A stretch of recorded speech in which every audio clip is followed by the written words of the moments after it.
All right, let me say hello and welcome to everyone. Doug here with the LincolnList.com, and I want to welcome you to today's trading lesson, which will be what are the best trading indicators for beginners. Now, I'd go as far as to say this is not just for beginners. It's also for you guys out there that have been trading for a little while and you just have been unable to put trading consistency together, and you just have not been able to take that next step in your trading career. And I think some of the things we're going to talk about today will at least clear some things up for you and help point you in that right direction. Now, one of the reasons why I say these are the best trading indicators is I think for most of you, they're going to be very easy to understand right away. They're also going to be very easy for you to implement into your trading business right away and start to see some type of improvement. And I think that's generally what this whole thing is about, that each and every one of you will be able to take these tools that I teach you today and use them right away and start to see success right away. Now, the thing I want to mention when it comes to indicators, and I think most of you already know this, is there's no such thing as a holy grail or a perfect indicator. And the things that I am talking about today are no different. It's not going to solve all your problems as a trader. And the things that you need to understand when it comes to indicators is what it does for us as traders is it gives us a little extra edge in our process that we already have. It helps us confirm the biases that we have and helps us block out the noise. And like I said earlier, just kind of clean things up as we move throughout our trading day. So let's go ahead and get started with these indicators. And don't forget that anytime you guys need help with your trading, every day the market is open, I'm streaming live right here from the office. Right here's the link. Feel free to click on it and trade with us anytime. So let's go ahead and get started and enjoy the video. So let's begin with the indicator of all indicators, or at least I feel it's that way, and that's support and resistance. Now, if you're brand new to trading and you have absolutely no idea what I'm talking about, what I want you to think about is support is exactly what it means. Support is where buyers will step in and support a stock. So when you think about support, think about buyers. And then when you think about resistance, I want you to think about sellers. Now, I'm going to go into this in detail in just a minute, but for right now, go ahead and just think about support is buyers, resistance is sellers. Now, why I feel this is the most important indicator is because our jobs as traders and investors is to find the best possible price. We're all about price discovery, and we want to get into a trade at the best possible price and the best possible time. You would like to do that, right? You would like to get in a trade just right before it makes this massive explosion and goes really, really high. You would like to do that, right? And one way that you can help that cause is through support and resistance. Support and resistance will also eliminate a lot of new trader questions that they have relating to stocks, such as, should I hold my stock right here? Should I sell my stock right here? Will this stock go higher? Is this stock going to go lower? One way that you can answer those questions is through support and resistance. So I'll show you what I'm talking about. If you look up here at the top, we have a intraday 5-minute chart. You don't really need to understand what 5-minute charts. I just want you to pay attention to the direction of that chart. And it's on Boeing. Also, if you're new to trading and you don't understand what these are candlestick bars. This is not a candlestick class, but for what I'm doing today, you don't need to know what that is. Again, I just want you to focus right now on the direction of the stock in which it's moving. So we're going to kind of move over here to this day right here, and we're going to take a look at this stock and how it's moving. So you get this nice little move that comes up into this area, which is $193. And then from there, it begins to sell off. This is all I want you to pay attention to right now. It just starts to sell off. And then you find this little area of pause right here. This little spot right here where it stops its selling and it takes a breath. So think it's selling and all of a sudden it stops and it just takes itself a breather. It will do the same thing on the way up. And then it begins to get more aggressive after that little breathing period. You see right here, it starts to get really, really aggressive. And at one time, if I kind of move this over here, it looks like this thing is just going to drop right on out of the sky, right? It's just going to roll right on over and never stop. Now, one of the problems that we sometimes have when we're first starting trading is removing emotions from what we're seeing on the chart. We become emotional over greed, over panic, and all other types of emotions. And the reason that we look at these charts and the reason why we use these indicators is to confirm our biases or to sometimes override what our emotions are saying inside. So when you're seeing something like this, there's no question people are selling. They're just selling. And the more aggressive it looks, the more red it becomes, the more frightened they become, and they just panic out of the position without really thinking, or maybe not even really having a reason why they did that. Now you'll see here, it did the same thing as it did back here. A little moment of pausing. It stopped its selling in this area.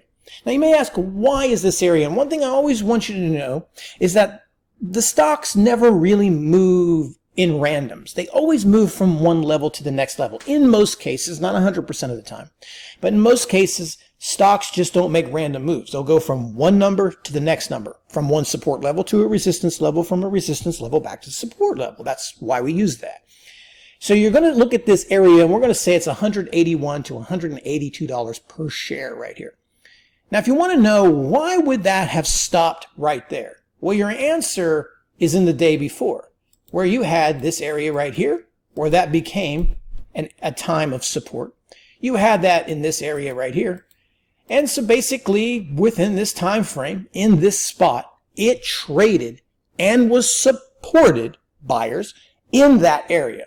So it's not uncommon that you're going to turn around and find buyers again in that area. Now, once the support holds, you'll see that this kind of tried to make another move up, right? Then it comes back down into the level, and yet again, what do you see? It is supported in this area. Then again, supported, and it continues to do that for the remainder of the day. So when you're looking at something like that, what is this telling you, and why is that important? That's telling you that whatever this $180 number is, it's a defensible number. There is interested buyers there because every time the price gets to that, it's bought. Now, what does this do for you as a trader? How does this help you make a decision? Well, obviously, if you want to buy the stock, you would rather buy it as close to the $180 level as possible because that would be a fair price. If you're buying it up here at 193 or over here at 195, you are technically, at least short term, and I'm using air quotes for short term, you're short term overpaying because that is the resistance area. That here and here is where you are encountering selling pressure. So every penny that you pay closer to that 195 area, in essence, is one step closer you are to resistance. It can obviously be more complex than that, but just as a basic guide, it lets you know, the trader, where there is interest. Now, how that can play out for a trader, obviously, is that if that support level finally breaks through at some point during the history of this stock, it will either break a major support level or it will break a major resistance level. Now, it's at these points that you will often see aggressive, strong, fast moves. So, for example, once it finally broke $180 here, you see you've got some aggressive selling. And that's normally what happens. So when you're wanting to know when do these stocks explode, it's oftentimes when they break resistance. Again, there's more to it than that. Or they break support. You're going to see more aggressive moves. Now, to show you just how usable this is, how important this is, I want you to take a look. This is spanned. Each one of these little black areas represents one day. So you are looking at 1, 2, 3, 4, 5, 6 days of trading.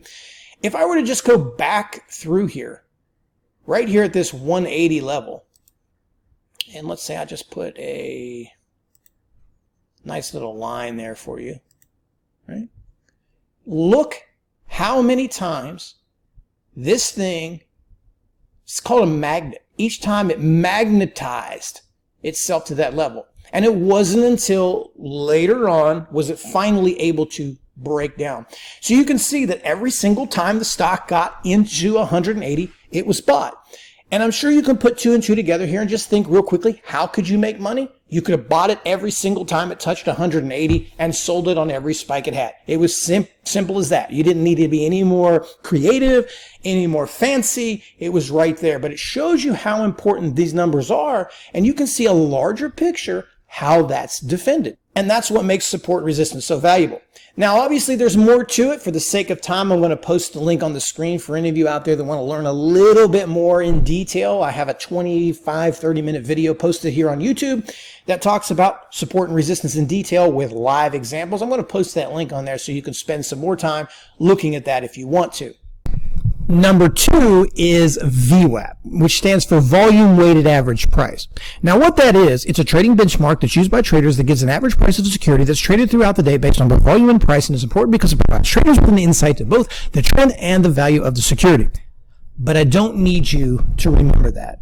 The way I want you to look at what the VWAP is, it's what the price should be. Based on the price of the stock and the volume, that's where it should be trading. So in a quick snapshot, if a stock's price is too far away from its VWAP, it is on that time frame, at that moment in time, whether it's long-term or short-term, it is overbought. If it's too far below its VWAP, then it's technically oversold for whatever that time frame may be.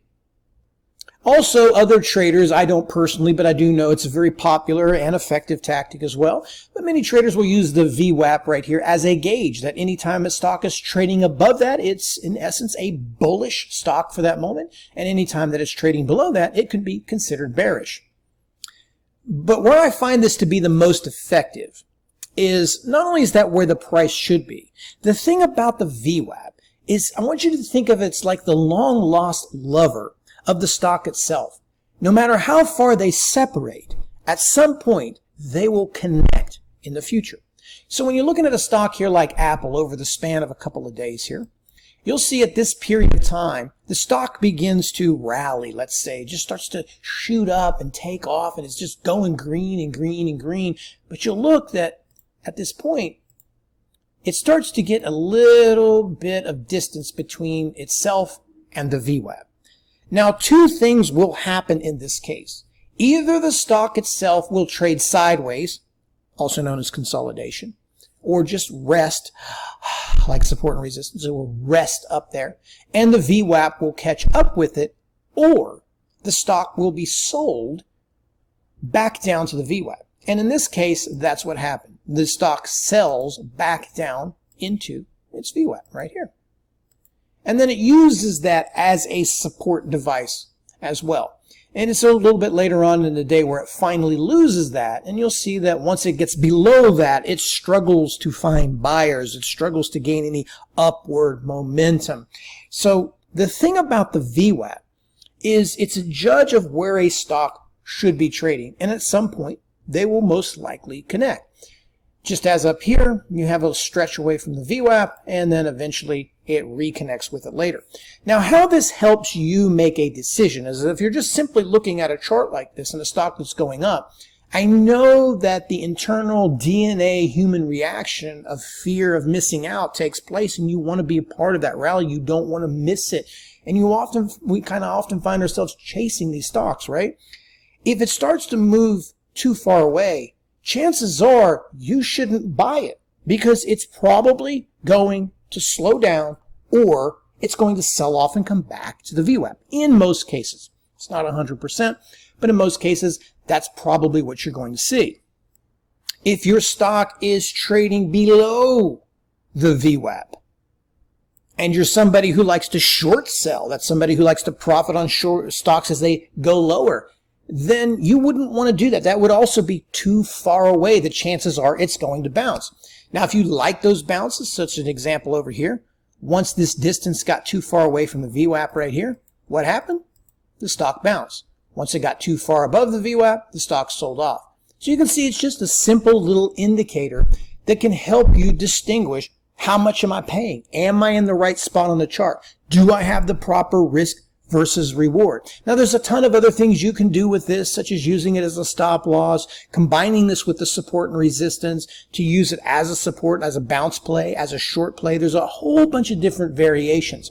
But if you're new to trading and you're just getting going here and you're trying to understand the most fundamental part of this business, which is price, getting the right price and getting in the right moment, use that support and resistance. Use that VWAP. And each time it gets near one of those critical levels, what I want you to do is pay attention to the activity that surrounds that. That's something that we can't see in a chart that's in the past. But I want you to just think for a moment and look for a moment at how the activity is. That'll tell you a little bit more clue right there of what the market's interest is at the time with that stock, and whether the chances of it going higher is a probability or whether it goes lower. Now, just like I did with the support and resistance video, for those out there that want to study more about this, I do have a half-hour long video here on YouTube as well. It's called the VWEB, which I think is one of the most important indicators. I'll place that link right here on the screen. So if you want to take a look at both the support and resistance video and the full VWEB video, they'll be right up here on the screen. Go ahead and take a look at them. Study a little bit more. It has live trading examples. It shows you how I use these in a real-time environment. But just remember, as you progress further, your job as a trader and investor is to get the best possible price, is to focus on getting in the right inflection points. And it'll take you a little time to pick up on these, but just keep practicing, keep studying, and everything's going to be all right. Until next time, guys, trade well.